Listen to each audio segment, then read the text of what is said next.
Começa agora mais um Informe Presença. Eu sou Alicia Blanco, integrante da Presença na Argentina, e hoje, junto com Eduardo Alves, da Redação Brasil, converso com Salvino Oliveira, um jovem da Cidade de Deus que acaba de ser nomeado secretário da Juventude da cidade do Rio de Janeiro. Muito bem-vindo, Salvino. Se apresente, por favor. Eu me chamo Salvino Oliveira, tenho 22 anos, sou morador da Cidade de Deus, que é uma favela que fica na zona oeste do Rio de Janeiro, uma favela mundialmente conhecida por conta do filme, mas que vai muito além do filme. Eu diria que, na verdade, o filme é um retrato de um momento triste da Cidade de Deus. Eu cresci, passei minha vida inteira estudando no Colégio Pedro II, que é um colégio de excelência, um colégio público de excelência no Rio de Janeiro e uma referência no Brasil. E é, inclusive, um colégio muito politizado. Então, minha vida política, não no sentido partidário, mas no sentido de engajamento político, começou muito jovem. Me envolvi em determinado momento com o Grêmio, tentei me eleger para a chapa do Grêmio e morava na Cidade de Deus, que já foi considerada a favela mais perigosa da zona oeste do Rio de Janeiro. Então, cruzar a cidade todos os dias para ir para o colégio, uma distância de um pouco mais de... Não, na verdade, eu não tenho certeza exata da distância, mas acho que é um pouco mais de 20 quilômetros, me fez perceber como o Rio de Janeiro é uma cidade desigual, porque eu saía da favela mais perigosa para o bairro com os maiores IDHs do Brasil. Isso muito jovem me inquietava, né? O que é essa cidade, como transformar essa cidade. Então, eu me engajei muito cedo. Eu escolhi fazer o curso de gestão pública na faculdade, por já ter essa paixão pelo público, pelo que é público, e decidi tentar devolver um pouco desses meus privilégios para a sociedade. Virei professor de um pré-vestibular comunitário aqui na Cidade de Deus, e como vai para outros países essa entrevista, talvez valha o recorte, né? O ensino superior no Brasil, o ensino superior gratuito no Brasil, ele é acessado através de uma prova, né? Então as pessoas fazem uma prova que é chamada Enem, e a partir da média das notas, elas entram ou não na faculdade. E esses pré-vestibulares comunitários buscam facilitar o acesso para as pessoas de baixa renda nessas instituições, capacitando elas para essa prova.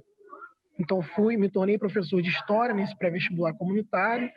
Na sequência, eu acabei me tornando coordenador desse pré-vestibular comunitário. E ali fiquei durante um tempo, mas a vida me levou para outros caminhos. Então, eu me tornei estagiário da Defensoria Pública do Rio de Janeiro, que é uma instituição de acesso à justiça gratuito, garante acesso gratuito à justiça. De lá, fui convidado a ser assessor de um centro de estudos de segurança pública da Universidade Cândido Mendes. Passei um ano na Universidade Cândido Mendes e fui convidado novamente a voltar para a Defensoria, dessa vez enquanto assessor.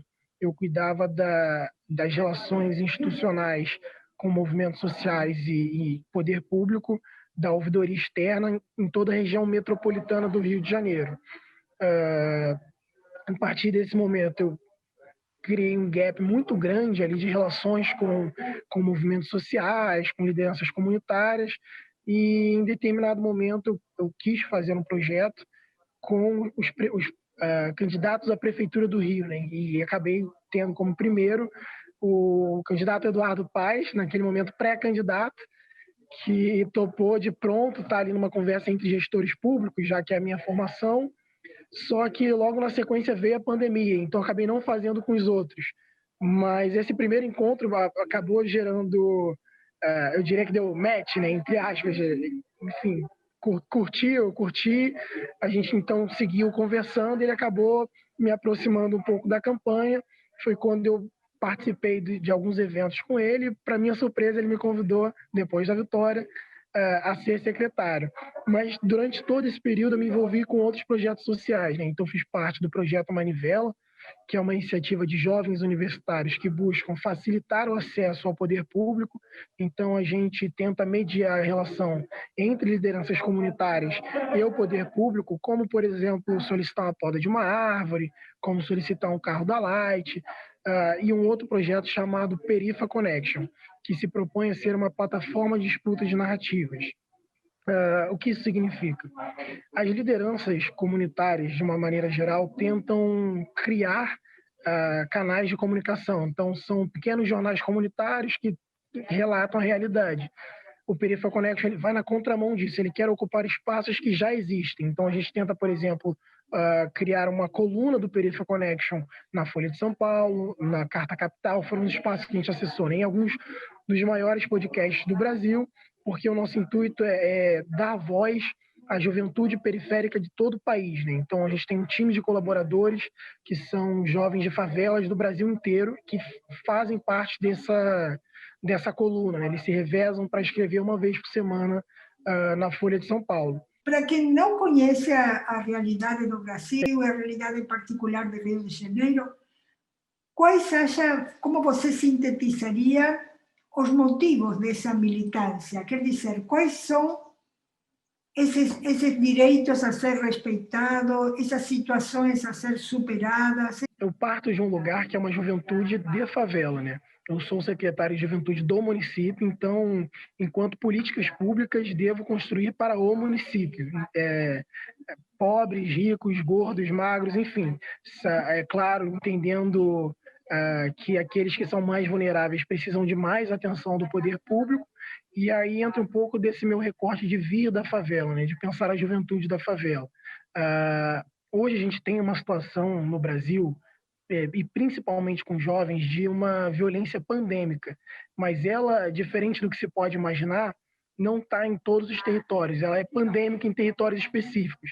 Então, se você pega, por exemplo, o número de homicídios do Brasil de uma forma geral, beira ali, em 2018 foi 66 mil, se não me falha a memória, ou algum valor próximo, mas quando você faz o recorte de onde acontecem esses municípios, e aí eu sugiro, por exemplo, um estudo do IPEA, se não me falha a memória, que mostra que 50% desses homicídios aconteceram em 125 municípios, dos mais de 5 mil municípios que a gente tem no Brasil. Então, a morte, que é a violência mais cruel, né, a maior letalidade que se pode ter, ela já tem um recorte muito específico no território. E dentro desses municípios, ela ainda tem um recorte maior. Então, essa violência, ela atinge majoritariamente corpos pretos, favelados, e nesse sentido a gente tem que pensar políticas públicas para conter essa violência, e mais do que isso, porque a juventude ela não quer só viver, que é o primeiro passo, mas abaixo de viver tem várias outras violências que acabam não aparecendo justamente porque a morte é a violência mais grave. Então, como a gente garante a partir da vida, um bem-estar, uma qualidade de vida, um bem viver para essa juventude de favela, que é a que mais sofre, mas para a juventude de uma forma geral. Esse é o principal desafio que movimenta, pelo menos da minha parte, a minha militância desde sempre, né? Como a gente garante não só a vida, mas a qualidade de vida, o direito à cidade, o direito à saúde, o direito à educação, à cultura, enfim, essa cartilha de direitos que a gente tem enquanto pacto social a partir de 88, mas que em alguns territórios parece que nunca ter sido de fato efetivada. Você acha que esta nomeação, esta secretaria vai além do simbólico? Você acha que efetivamente tem possibilidades de fazer mudanças no sentido que você estava falando? Eu acredito que sim, eu super acredito que sim, claro.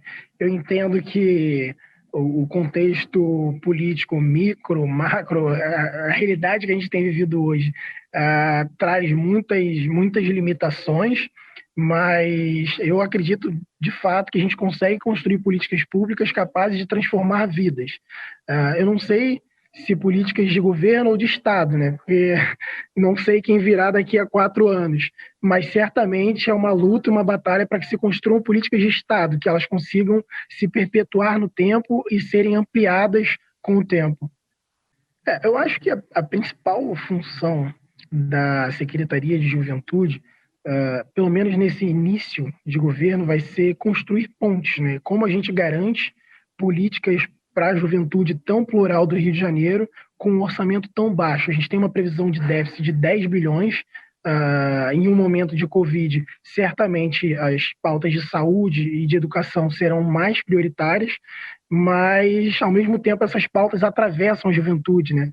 A gente tem uma juventude que é, por exemplo, hoje, o principal vetor de transmissão da Covid-19, os jovens que não estão se prevenindo, não estão respeitando o isolamento social. Então, como a gente constrói, por exemplo, políticas de conscientização dessa juventude em parceria com a Secretaria de Saúde, como a gente, em parceria com a Secretaria de Educação, diminui esse gap educacional que se construiu durante a pandemia, onde as famílias mais abastadas, os filhos das famílias mais abastadas continuaram tendo aula online, com uma estrutura, com Wi-Fi, enquanto os filhos da família pobre ficaram em casa sem ter nenhum acesso à educação. Então, eu acho que nesse início de secretaria, o principal desafio vai ser construir pontes com esses outros espaços que atravessam as pautas de juventude de maneira central. Como que a juventude se colocará como protagonista, com você organizando a juventude, nessas relações com os vários setores? Porque não tem setor que ela não vai se relacionar. Todos eles relacionam a juventude. Como que ela é a protagonista? Legal. Bom, a gente parte do princípio, e eu acho que inclusive o prefeito tem essa visão ao nomear um secretário de juventude de fato jovem, de que esse protagonismo tem que ser central, né? Então, pensar espaços de debate político, uma ágora em que a juventude tem esse espaço de diálogo, mas não só de diálogo, e também de decisão, de formulação de políticas públicas. A secretaria, pelo menos enquanto eu for secretário, vai estar sempre buscando de forma ativa a participação social, porque a construção política, e aí é uma visão pessoal minha, que transforma, ela não é solitária, ela é coletiva.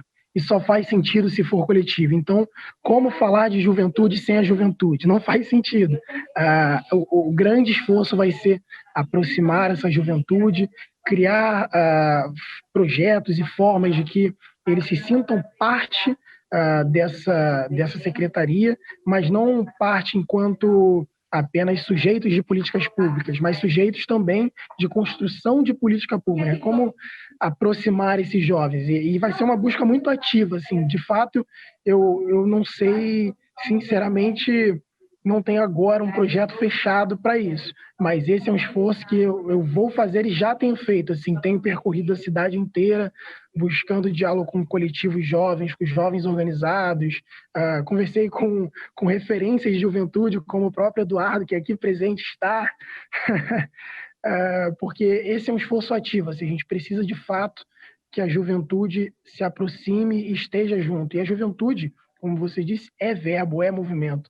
Foi a juventude que foi às ruas em 2013, foi a juventude que lutou pelo passe livre em 2006, a juventude que ocupou os colégios em 2015.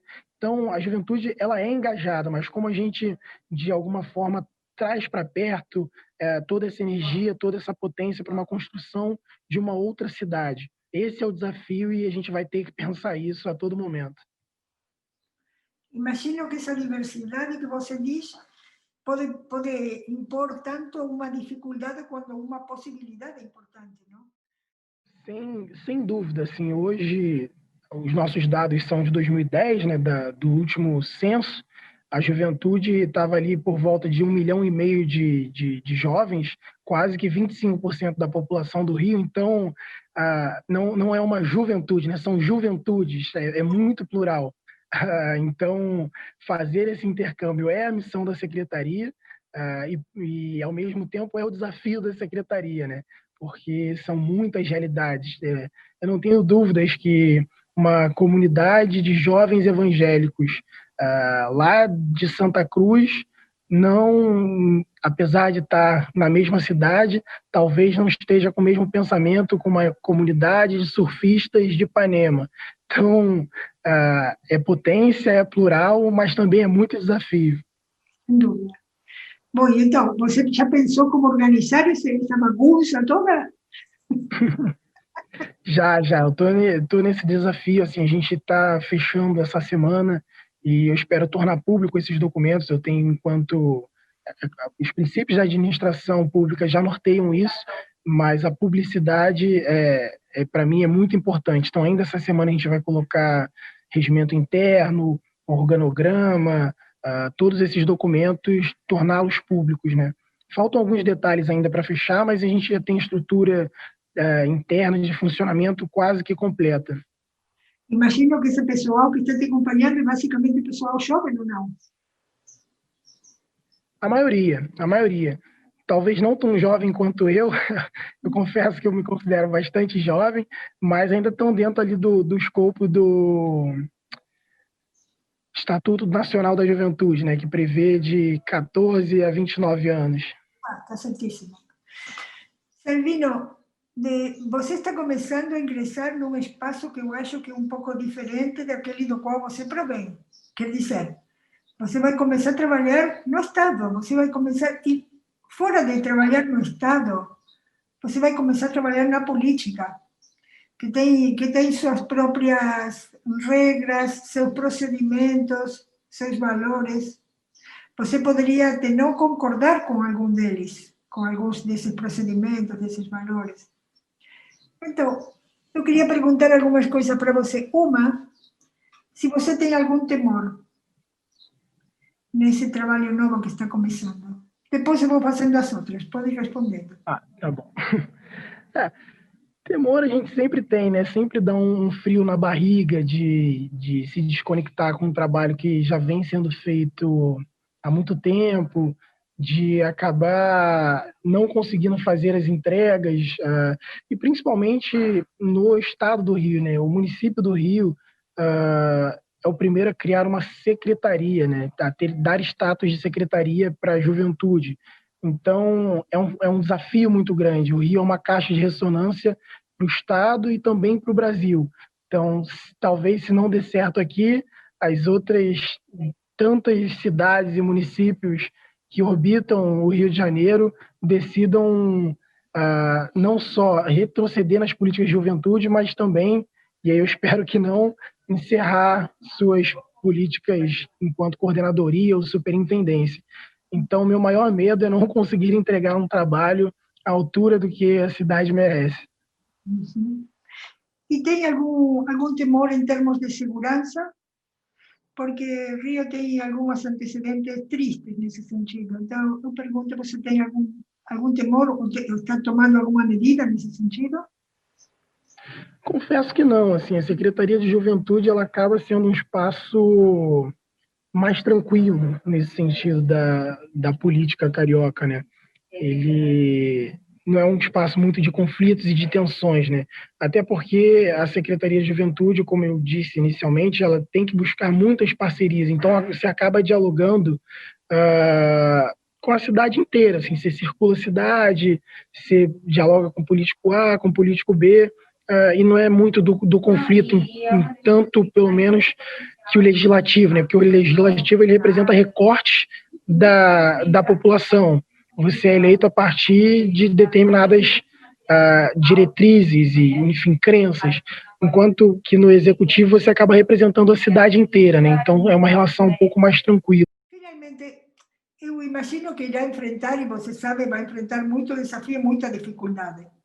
Mas se a gente pôr a ênfase nas dificuldades, é difícil ir para frente.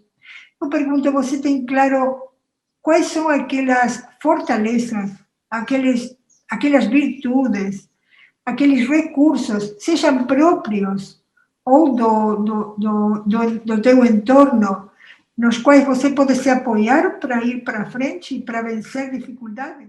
O que me move é a construção coletiva, né? Então, se não for coletivo, não faz sentido, não é um projeto pessoal, né? Eu tenho a política como um meio e não como um fim em si mesmo.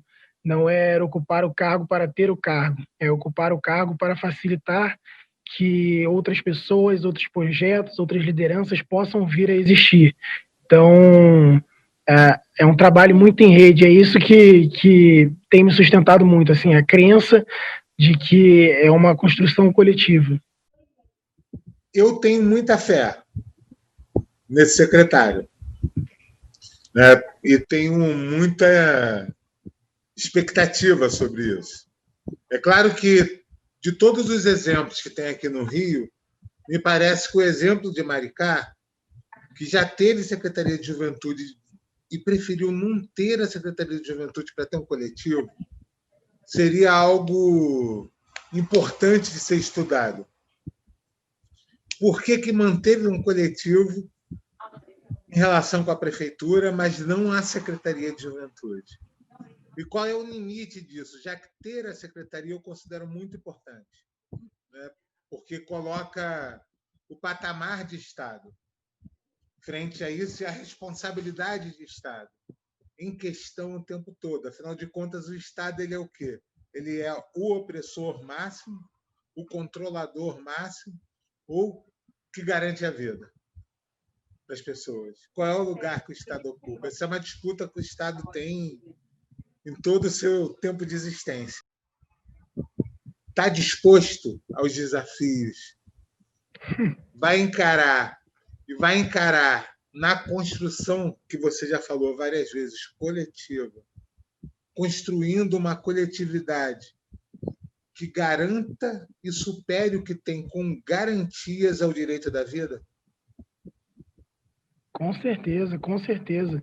Como já diria o poeta, né, a nossa missão é criar um mutirão de amor. Opa. Que bom. Então, Selvino, não sei se você quer acrescentar alguma coisa. Talvez você queira colocar alguma coisa, acha importante alguma coisa que a gente não falou? Quer dizer alguma coisa mais? Quero só reafirmar o compromisso com... Não sei onde essa entrevista vai acabar chegando e repercutindo, então é importante reafirmar o compromisso com a juventude carioca e com a juventude de uma forma geral e dizer que a Secretaria está muito aberta ao diálogo, então só faz sentido se for uma construção coletiva. E no estado de deterioração que o Rio se encontra, a gente precisa de todos os braços, mãos e pernas, todos aqueles que querem e podem somar com a gente, são muito bem-vindos e vão ser recebidos de braços abertos. Então, seguimos juntos, porque juntos faz sentido. Ótimo, Selvino. Muito obrigado, pessoal. Ok.